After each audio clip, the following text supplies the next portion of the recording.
Good evening, ladies and gents. Welcome to Wednesday Night Live, episode number 6.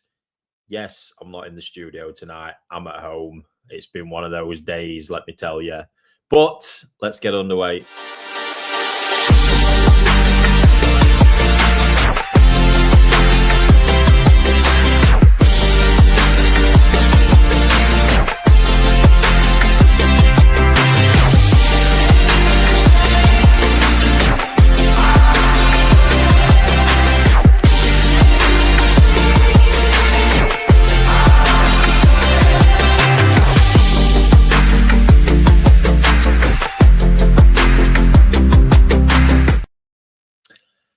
So, how are you all doing? Hope you're well. Oh, it's been a nice day, hasn't it? Sun's been out. Fish houses have been absolutely toasty.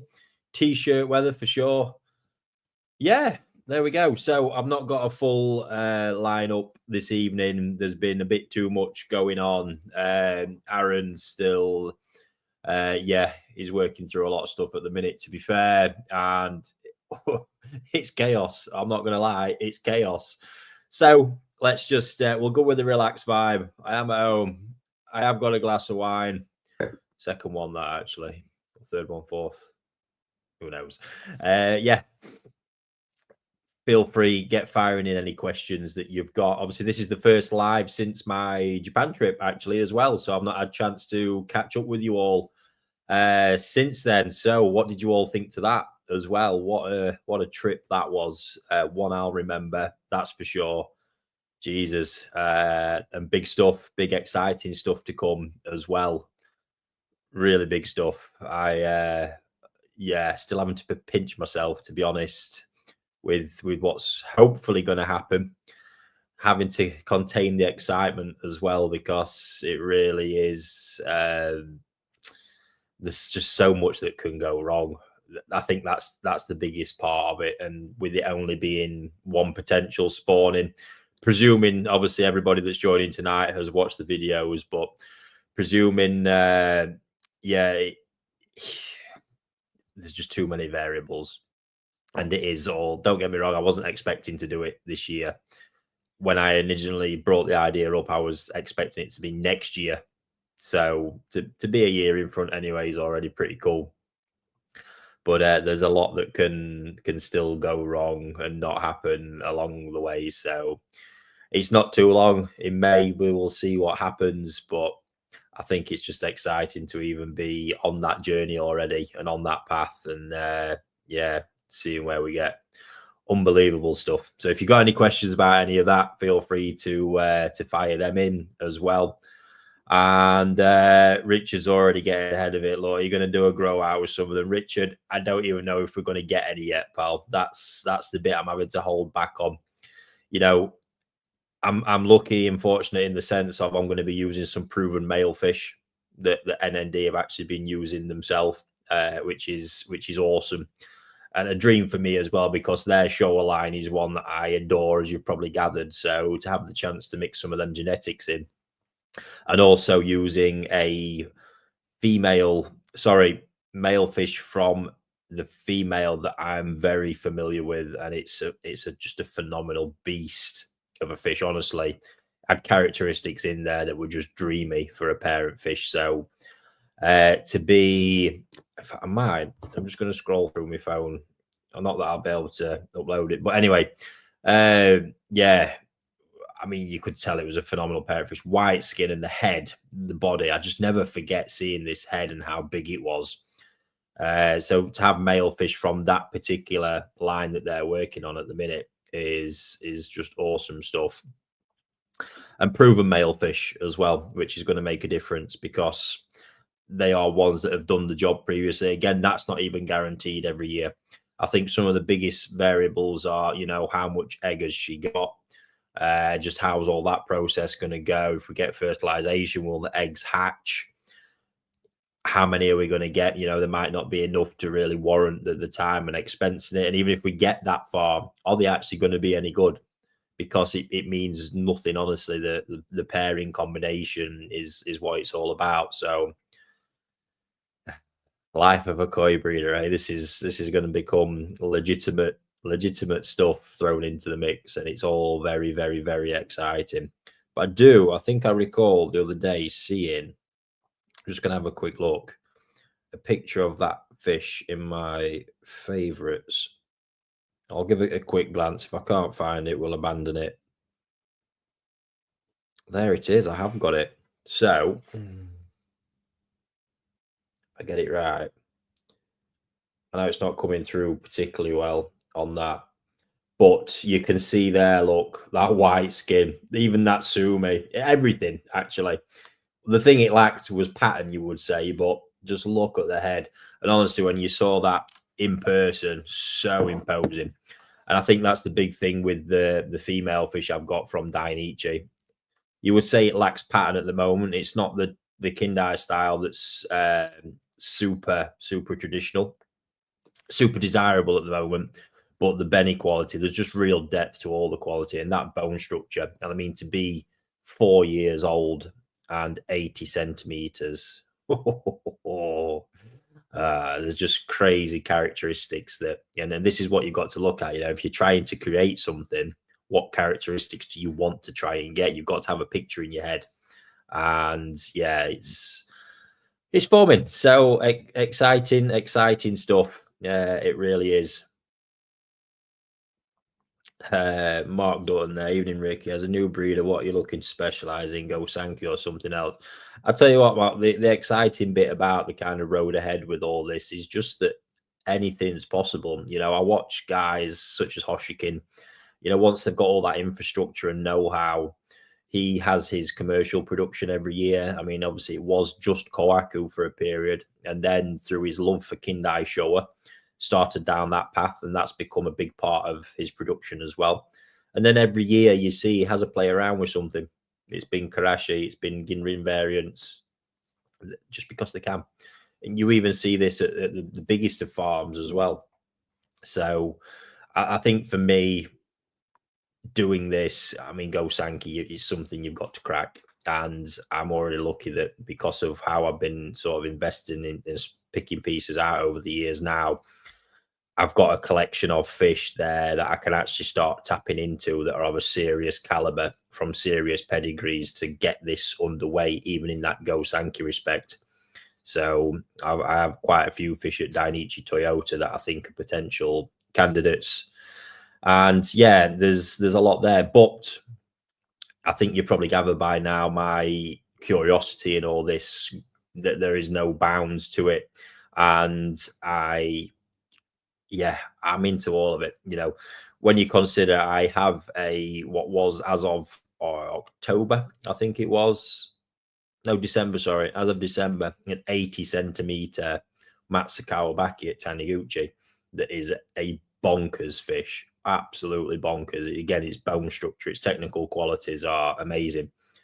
And there's loads of other bits and bobs scattered amongst it all. So who knows where it'll go end up, because my curiosity being the driver, who knows? But I think there's got to be a deep base on the Go Sanki front.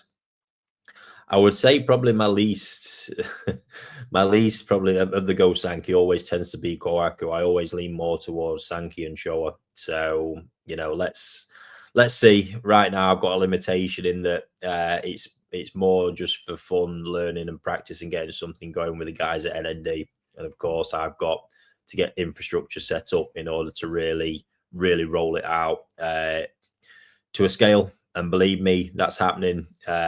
Excitingly, that's happening, but it's going to take time. And yeah, I can't wait. I really can't wait. So awesome stuff. Stuart Frost there. What does NND mean and how did they start up? Yeah, I think this has been a problem with them for ages. NND is abbreviated for Nishikigoi Niigata Direct, and that was a joint venture company between Fujo Umo Koi Farm, Makoto Tanaka Marusho Koi Farm, Tamikazu Kobayashi, who wasn't a breeder, but he'd worked at Hoshikin and Terrazzo and had built quite a bit of a pedigree there. And initially, it was actually started with Kaneko as well. But Kaneko actually parted company with them guys some years back now. So it was after the earthquake. It was actually Fujo's idea for these collective minds and breeders to join forces to actually have more clout to compete against the likes of Sakai and these really, really big entities. So yeah, it was a big, I think 20, if I recall right, 2006 it started. Yeah, it will have been. I was actually out there at the time on one of my work experience trips when they were building their first joint venture fish house, NND's first fish house, and I actually spent a bit of time grinding concrete on it. Exciting job, which was amazing to be there right back at that point, and they've done incredibly well with it since then as well. But yeah, that's what it was, and that's what it is, and it makes sense. You know, they're a big operation when you see it. About 160 mud ponds, fish houses on 3 sites as it stands at the moment. It's the guys have got some clout and do a phenomenal job. Core Productions, if you look at it, Kohaku now doing phenomenally well. Sanki, you've got the Marusho Sanki. That's just it's got real depth in the industry, that one. The Shirotsuori, the DK line's been a phenomenal revelation since they did it. And then what we missed there, Showa. So, originally Umo Showa were a great bloodline. Actually, I had a great chat with Fujo about that, because I'm sort of racking my brain going, what could go wrong with this Fujo? Tell me about your first spawning. And he had back then, it was a phenomenal Takeda Koi farm, as it used to be known for these for phenomenal depth of his bloodline. The quality of parent fish used to build it had a serious reputation. So this female he had came from there, and he crossed it with a Dainichi male, and he actually told me his first spawning was a good success, and he actually managed to continue using the same male and female for 10 years. That blew me away, because that's very, very rare in this day and age, and that's obviously what allowed him to stabilize some characteristics and build the very distinctive style of Umo Showa as they used to be. So yeah, it's that was a great story to find out as well. Paul Fletcher, is this one step further to move into Japan permanently? I have actually no wish to move there permanently, Paul. Obviously, I've got a great load of infrastructure and my whole family and everything here. I think what is, the idea is I've already got building the basis of the team out in Japan as well. So the idea will be that we kind of build our lifestyle, hopefully just being around, able to go when we need to. If it's for a prolonged period, we'll be going as a family and see where it goes, really. But it's something I've always wanted to do, and it's just all the kind of dots are aligning right now, and fingers crossed. Yeah, we get it to where it be. I don't see any reason why not. Obviously, over this time, of a lot of connections and friends and bits, and which can make getting stuff done in Japan a lot easier. Trust me, without it, life gets very difficult. So let's wait and see. But I'm just focused on, let's get this year out of the way first, see what happens, and go from there, really. But yeah, buzzing for it. Right, ladies and gents, like I say, if you have got any questions, feel free to fire them in. Otherwise, I'll just continue rambling on. I was a bit late getting this posted tonight as well. It's been absolute bedlam at the fish farm. Oh, there we go. You see, I've got into it that quick. I forgot. So if you are watching this now or on catch up later, we've got, it's the weekends of events coming up, really. So the Takano Sanki Grow Out event contest is next Sunday. So if you want to be a part of that, I think there's about 15 tickets left, if I remember right. £295 a go. It's at our venue in Retford. So it's a full-on day with the selection, the whole team there. Great community vibes to it. Come and pick your fish. I take it away and work my magic with it for a couple of months. And at the end of it, I think generally you end up with a bit of a banger as well. So yeah, if you're you can get them on the Koi Online website if you're interested. You've not got one, koionline.co.uk. And the tickets, get your ticket. It's the selection is done by lucky draw on the day. But I think of the 50 places, we've got about 80 fish being entered in. So even if your last pick, there's a shitload of fish to go at. We always make sure that's the case. This weekend was absolute madness. We launched the NND Mud Pond event. You may well have seen the video of me selecting them on my last trip. That was a sellout, sold out very quickly as well, which was just mind blowing to witness again. So thank you everyone for that. But then the weekend after that, so if you have koi with me and they're overwintering, I'm just checking the dates. 12th and the 13th, Saturday and Sunday, we are having a collection event. So again, it's from the retail unit we've got in Retford. And yeah, what this is for is if you have fish overwintering, if you'd like to come and collect them, you can book yourself in. You just need to send an email in to the team. It's info@koiretailservices.com, and that'll get through. You can let us know whether you want to come on the Saturday or the Sunday. And what we will do from there is any fish you've got overwintering with us will be there on the day for you to collect. I'm just going to make it, obviously, there's going to be other koi keepers around, which is always nice. We're going to put a few more fish on as well, should you wish to have a look and indulge further. And yeah, go from there really. But I think it's a nice way to do it. Again, the whole team's going to be there, and yeah, just a nice way, and hopefully help us. It also just extends the period slightly because temperatures are all over the place as it stands. So I'm hoping the weather kind of stables out a bit more. So if you're interested, feel free to email in on that address and we'll get you booked in and get everything sorted. But other than that, we are in between. People are contacting us to book in if they've got specific time slots they want to try and get to. Other than that, we will then slowly work through the whole list of people. But again, I am just asking for a little bit of patience, guys, because we are getting close to 600 fish on site that are being overwintered at the moment. That takes a little bit of dealing with. But the important bit in all this is it's not just a case of booking it in. When you contact us or we contact you, we obviously want to get a bit of information of where you're at temperature-wise, what the conditions are that the fish are going to, because we don't want any mishaps. So, you know, if things don't kind of align right, you will likely hear from us that it's not possible at the moment, or we need to wait. We're just gauging it all case by case on that basis. So let's see where we get. But yeah, going to be a fun. I can't actually wait till I'm walking around today. I mean, it's a shitload of ponds that are.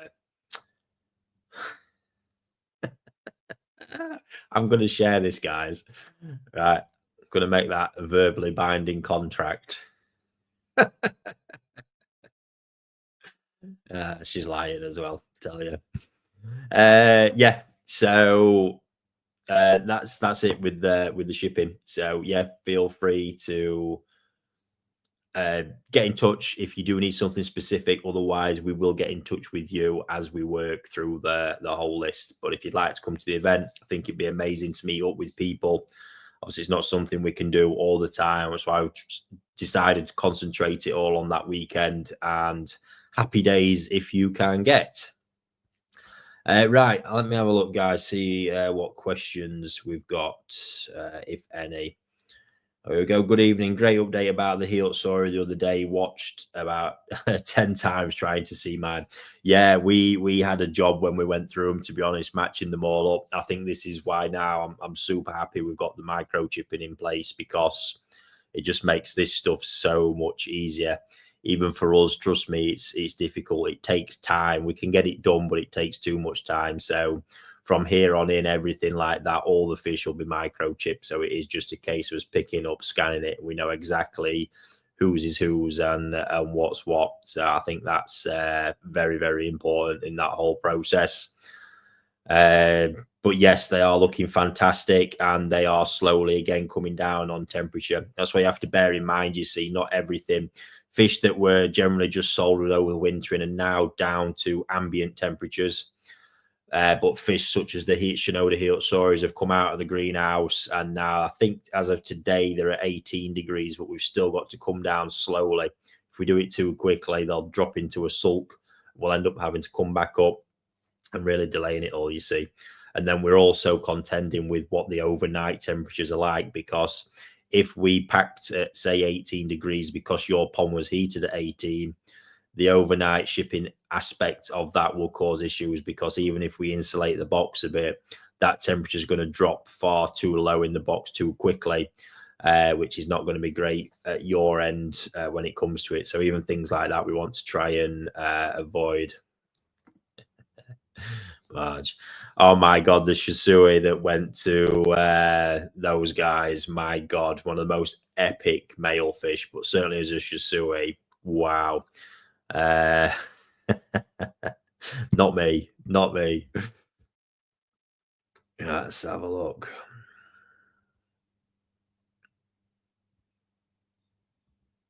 I can see a few, and you got New Fish Day.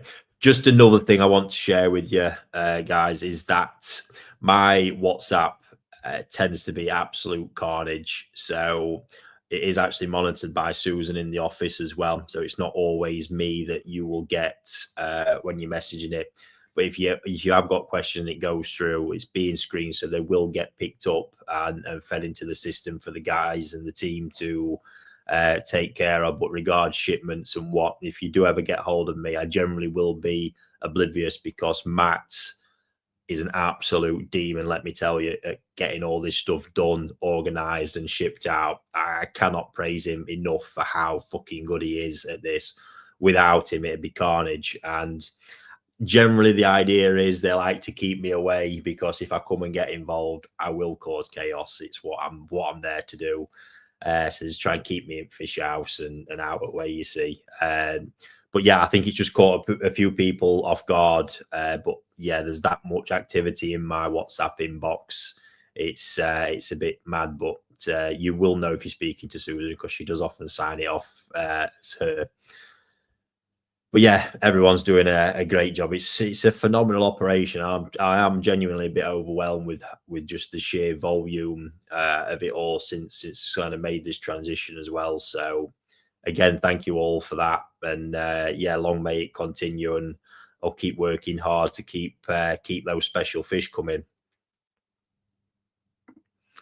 Luke, hi mate. How come they call the black fry and keep the yellow? Luke, I don't know what you've got mixed up there, mate. So in the case of Showa, it's the black fry that we keep, and everything else goes, because the black ones, Showa, are a black-based fish, so they start off their life completely black. So the whitey / yellow ones are completely dud and useless to us, and that's why they get done. So the process generally, as Fujo's laid it out, is that if it's a successful spawning, hopefully within around 4 days we'll get hatching, 4 to 5 days, and then at that point we will move straight away to doing Kuroku culling, as it's called, where we just select all the black ones out. I mean, these things are tiny. Bearing in mind the selection system for that uses 4 mil internal diameter hose, airline hose, that small. So yeah, they go up the tube and away they go, and all the white ones are just discarded at that point. And yeah, that'll probably cut about 50% instantly from there. So yes, that is the ones, but if they've not got the black, they're not much use to us. Any update on the indoor pond dock? Absolutely. So I'm actually heading down there tomorrow with Aaron, because I'm delivering a few more of the guys' koi, and we actually there's a segment we need to film, as we've done it and laid it all out, just something we felt it was missing. So we're going to get that segment filmed, and then his top priority is to get that finished and off of our list and out there for you guys to enjoy. So that will be coming very, very soon, I should imagine now. One of them, we're very, very happy with it.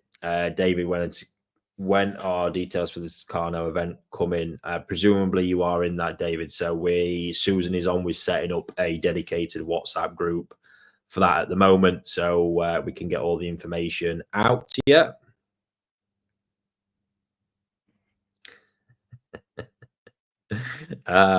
Speaking of that, yeah, been in the pond where your Matsukari Baki collection is, mate, today. Oh my word. Yeah, unbelievable. I'll give me a pat on the back for what I've done with them, mate. You're going to be blown away when they head your way. Just seeing a koi on a site. So this is Paul Fletcher. Just seeing a koi on a site that had hikui. Never heard of it. The he being eaten away. Any advice or comments on it, Ricky? Yeah, it's horrible when it starts. There's some bennies more prone to it as well. It tends to be the richer, more intense bennies. You see it in Goshki quite commonly, where it can get it. Excessive UV can be a trigger for it because it's basically like a form of skin cancer. So, and it can be very difficult to treat and stop. And even when you do stop it, it can leave serious damage to the benny afterwards as well. Once said that obviously really poor water quality can trigger it. I tend to see it more in the rich bennies with too much UV exposure, which would make sense to it. Not super common, mind, but you do get it. And like I say, more, I do see it probably the most in Goshki, if I'm being honest about it.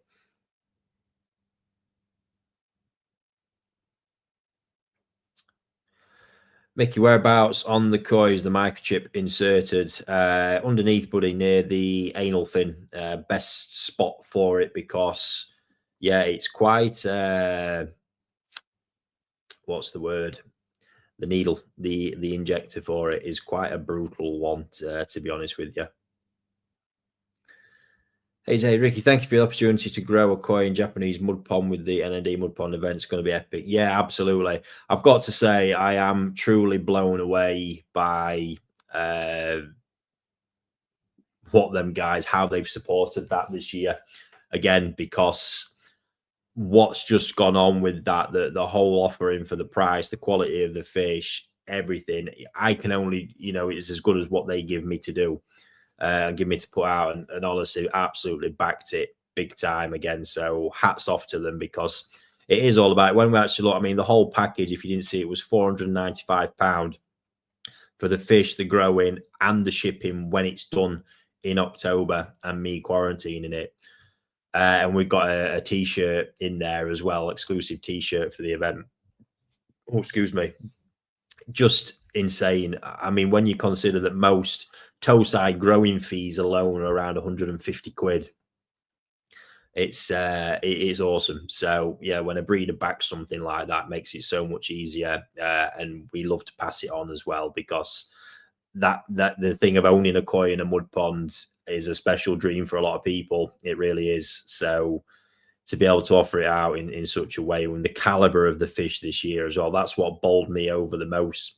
Even when he kind of gave me a rough price range after I'd done selecting, you did his usual speech, oh, you picked all the best ones. And then I was expecting it. He actually then quoted the whole thing at the lower end that he gave me. And I was, to be honest, I couldn't work it out, but maybe it was off the back of a good trip, good feelings, good vibes, all the rest of it, that it all come together. So yeah, happy days, and yeah, well done to everyone who got into that one. Absolutely. Andy asking about the magazine. So yeah, I'm gonna talk about this more in depth soon because I realise it's an absolute shit show, and there's good reasons behind it. There's some quite personal ones, to be honest, which I'm getting close. I've got a lot of things in a place where I'm clear on it and moving forwards. And we had some more issues as well with the print company again, but we're there and very, very soon. I don't want to say anything till I know I'm absolutely there, with it being fixed and out. And again, I apologize to everybody in that, but it's something that means a lot to me. But it's been quite complex and tied up in a lot more stuff. So getting there, and when I say it means a lot to me, it really does, because this whole teaching side of the job, it's amazing that I think the guys up at the farm are constantly surprised that despite the amount of fish we sell, everything on there, one of the most important parts. And even as we made this transition into with the retail stuff, I'm so conscious. Obviously, it could be quite easy for me to start using the channel like every fucker else does, and I will say it like that, just to try and push and sell. It's all it is in disguise. But the whole reason I started it was because I was so pissed off with seeing misinformation. Misinformation honestly drives me potty. You wouldn't believe it. Frustrates the hell out of me. So I think that's where this was born and the magazine and everything was born. And even now, I'm very conscious not to over milk using the channel for stuff like that. And even when we are doing something that is, in essence, a sales pitch, I still try my best to add an educational aspect to it as well. Uh, and even amongst everything we do, sharing this stuff, sharing the journey, the enjoyment, because I know a lot of people get a lot from it, and just sharing what I consider to be factual, unbiased information that is not linked to selling a product or anything else is super important. And ultimately, that's where the magazine really does sit within that, because it kind of, the content in it hits in a different way. But it's been a logistical nightmare, just a lot of challenges with everything and get on. And I really had to get the business, in a spot where, yeah, I just don't. It's the compromises. So I'm going to be into it a bit too much now. I'm going to wait until that's there, but I'm very, very close with it, guys. And again, I do sincerely apologize for how slow it's been in getting that. But it's clear to me that I want it back properly. But it's something I want to be all over, because I'm not prepared to compromise on it in any way moving forwards. Right, let's have a look. So it looks like the state's expecting a massive storm today. How long will my koi? How long can my koi go without air or filtration, Susan? That's going to depend on the temperature. So if you are too warm, you're not going to have long. I mean, we're talking hours. If you are cold, the water's cold, you're going to have a lot longer, but still not, super massive amounts of time. Really got to be careful with that one. Oh no, Tony, what's going on here? I'm going to put that on screen. Look, hi mate. Are the Tama Usagi something you've heard of? Oh, Tony, you've scared me now, mate. What have I missed? What have I missed somewhere there? Because come on, mate, give me more information. That is completely new to me right now. My bullshit alert sensor is absolutely firing off something crazy. So yeah, fill in some blanks for me, buddy, please, if you can. Daz, good to you missed the mud pond. Yes, sorry, mate. Look, there is another breeder that I can potentially get decent grow out events done. So we're going to look at it, see if there's anything, but it's not always guaranteed. And like I say, the price point is the real special bit that we like to try and get right. Yes. Andy, will you be there on the 13th of April? Yes, I will, Woody. Myself and all the team on the 12th and the 13th will all be there and present.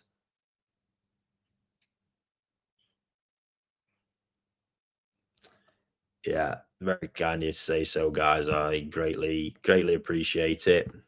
Susan, she's at 18. Yeah, you're not going to have massive amounts of time on that one. So yeah, be careful. If you can choose to run one, which should I choose? For air over filtration all the time.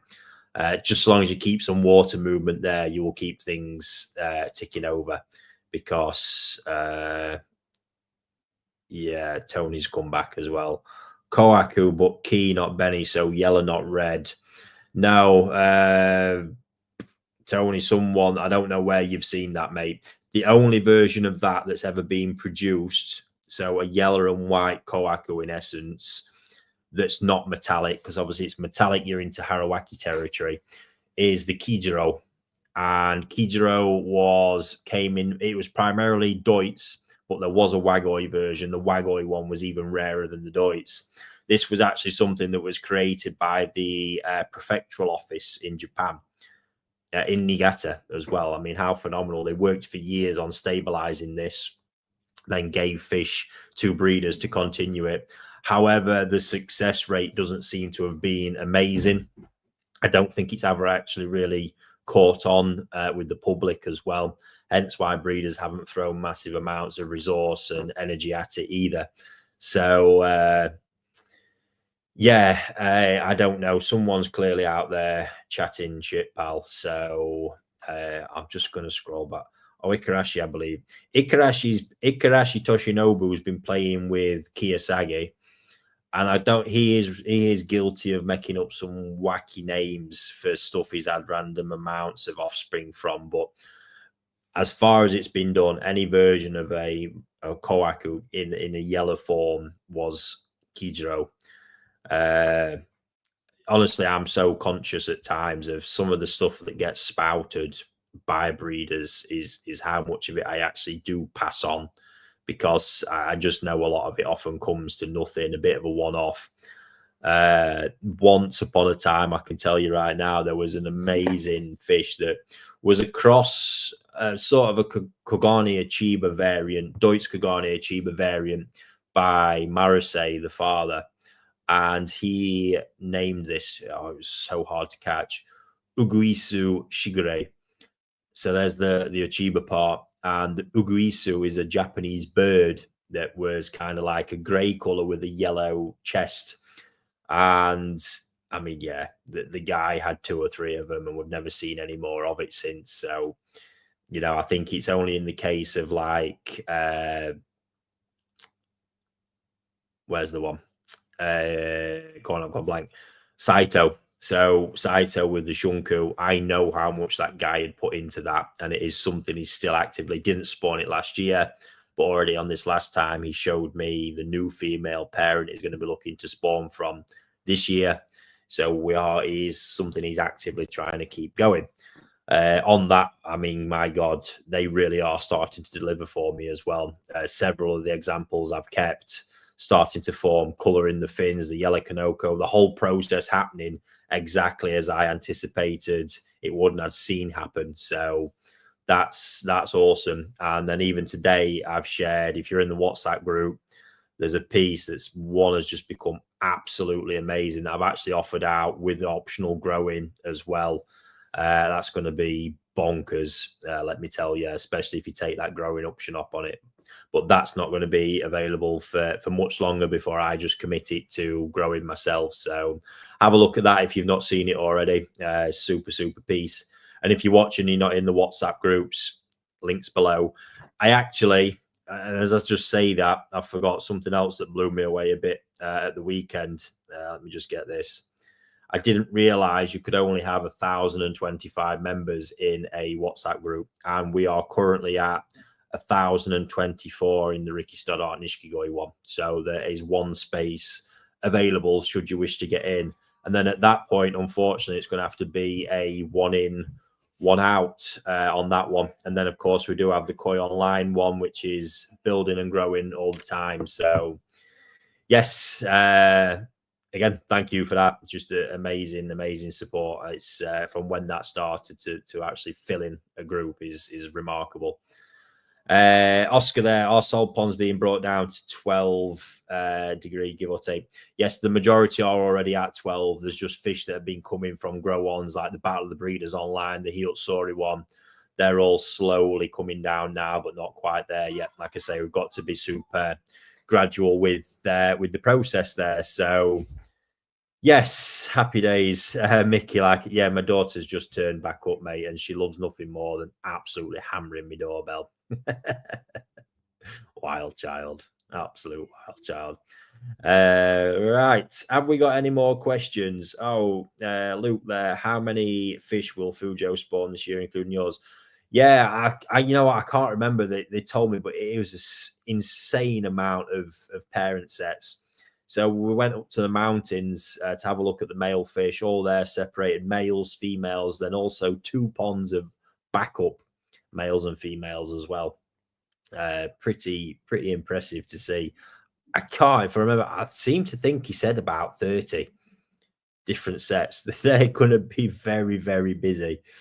But as you can imagine, 160 mud ponds to fill. A lot of those will predominantly be fry ponds as well. So as we discussed with mine, if it all goes well, if it goes really well, we'll potentially be looking at filling 3 mud ponds full of fry, which blew me away a bit, to be honest. But yeah, and obviously them guys do things to a level as well, give everything the best chance. So yeah, let's wait and see on that one. Right, I'm just going to have a scroll through because I'm not sure if I've missed anything, ladies and gents. If you have got any more questions, blitz them in. Yeah, Susan, sounds like you're in for a nightmare there. I remember we had a big incident on that where it was actually because the whole entire farm is all wired up through a dialer. So should any particular zone and all the zone obviously zoned out as much as possible trip, it triggers the dialer and it goes on a whole call sequence across various different people. So we don't often miss much and we can respond to it quickly. But this one particular time we had um, it was a full power outage and it was a crazy one. But it deactivated the dialer.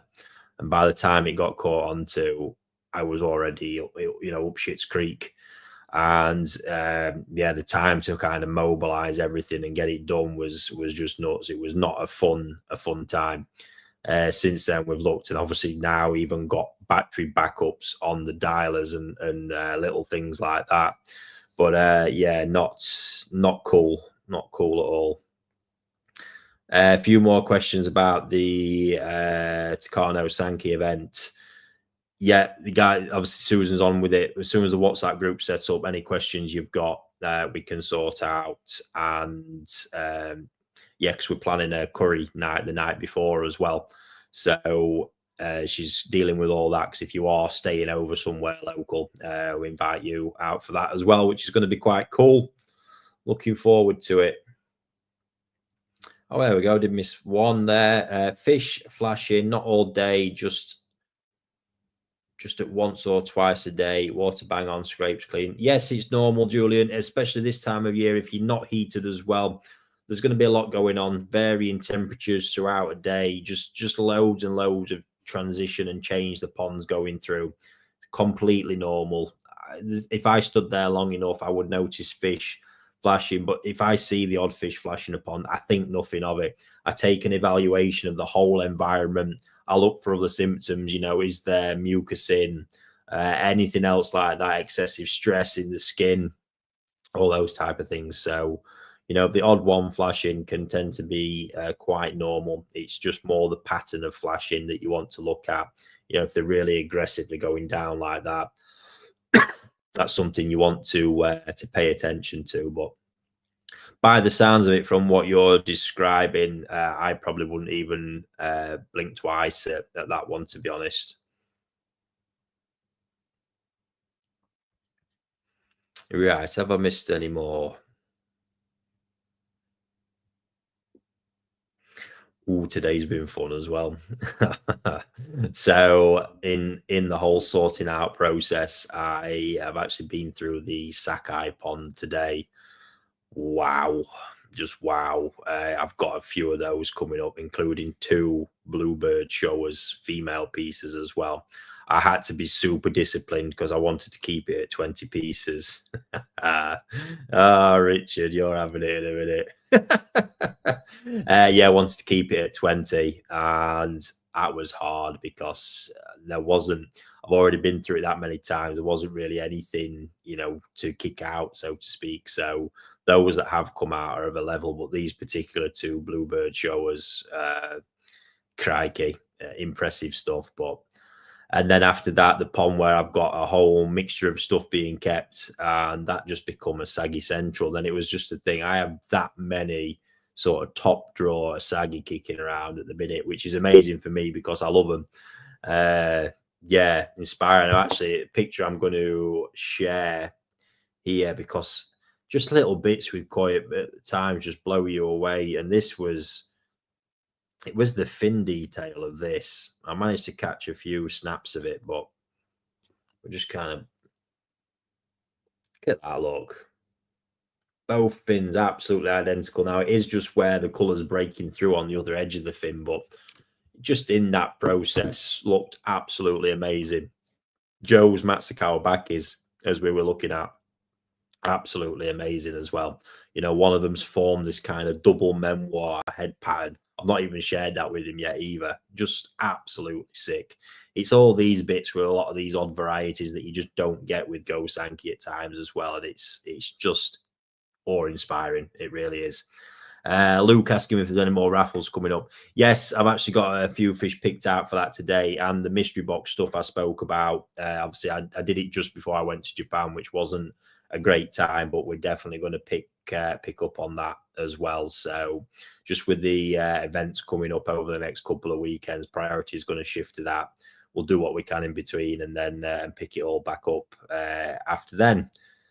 And shipments, big shipment in as well, which is tomorrow first, and then one next week as well. Yeah, like I needed any more fish, but I am going to have a golden corn swamp or two after tomorrow as well, which is epic. Jimmy is saying big thanks to Colin and team. Had email problems today and wasn't getting my invoice. All sorted now. Can't wait to get my ND Tancho. Amazing. Thank you very much.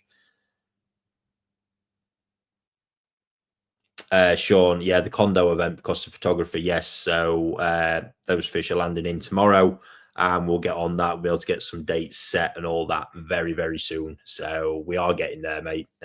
We really are. Wow. There we go. I'm going to say I am starting to flag a little bit. It's been a very, very long day. Susan there loving her golden corn. Absolutely. And with a long drive tomorrow and some pretty epic fish to pack. I think there's an 80 odd centimeter Akamatsuba I've got to wrestle into a bag in the morning, which is going to be great fun.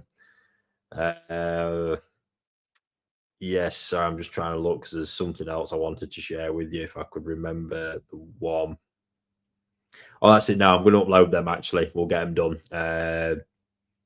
Because there's just so many fish we're seeing today. New type golden corn as well. Absolutely. Yeah, Dad's actually just saying it look there. Any of the golden corn that look like Kimatsuba coming up. This one here, again, it's not going to come through great, was one a client chose, and I've been growing it for him over winter. Absolutely insane. That red Kanoko pushing through on that looks absolutely nuts. So I'm really happy there's quite a lot of them coming. Kev asking me update on the indoor pond documentary. As I said earlier in video, mate, we're off to film the last segment of that we're missing tomorrow. Foster, just found your channel yesterday, loving all the videos. Amazing, mate. There's plenty of them on there for you to watch as well. Tamasabi UK, off topic, but how are your wobblers doing? We will get to see them soon. Yes, quite possibly. They're all just in a holding pond at the minute because I'm not sure where they're going to end up this year. All I know is everyone is walking around there all the time going, Rick, what are you doing with these? Colin's trying his hardest to sell my Waking, which were the crossbreeds from Saito, the crossbreed of his Shishi Dama and Waking. Not a chance. I just keep explaining, just leave a man alone. Leave a man's goldfish alone. Jesus Christ. Love the things. So, yes, soon, no doubt. And then I think it's going to be sometime in April. We've got a huge Tamasaba shipment coming in as well, which I can't wait for. It's going to be absolutely awesome. Darren there with the collection event, will we get a confirmation email to give us booking time? No booking times for it, mate. As long as we know what day the fish will be there and there'll be a window. So yes, absolutely. If it's confirmed, mate, we're waiting. I'll give a bit more information nearer the time as well in relation to start times and end times on that one. So yes, Cole must be walking on time. He's walking with a noose around his neck, just waiting for me to pull it, mate. I tell you. No, everyone's doing a great job. Honestly, it's such a you could just consider the size of the operation and just handling that amount of fish. If it wasn't for everybody, there's no way I could do it on my own. It'd be absolutely impossible. So, and it is all new. It's building new systems out and processes to make sure it all works as swiftly as possible. And that's where spreadsheets really coming into his own at the minute, to tell you the truth, because I have very little patience for that. I would rather be in the fish house doing what I do best. But it is all good fun to watch it all come together. So amazing, amazing stuff. And just to end, I believe this weekend everything is in place for a Sakai Super Sunday again. This is going to be Sakai Super Sunday number 3. And given that I've just been in that pond today, we've got a few select pieces lined up for auctions on there. So get ready for that. I'll drop a bit of a preview video. It's going to be quite an exciting one. And yes, look forward to it. I really do. Right. Oh, sorry, Adaman. Did I hear right that there will be fish available to buy on the... Yes, so on the collection weekend, we're going to do our best to get a couple of vats of fish out there as well, even just for everybody to see as they come in. But yes, they'll be available down ambient temperatures, the whole thing as well. So whole shebang, mate. Endless supply of tea, coffee, and biscuits and whatnot as well. So happy days. Look forward to it. Right, I'm going to tune off, tune out, tune off. Crikey. I'm very, very hungry as well. And I think there's a bottle of wine for me to finish off before I pass out and start all over again tomorrow. A long drive down to sunny Ipswich. So happy days. Thank you to everyone who's tuned in, and I will try my best to make sure we're back on full Wednesday night live next week. See you then, folks, and hopefully this bit of sunshine and good weather we've got will continue and we get into a decent spring and there's not too many problems for everyone. So let's see. Catch you all next week.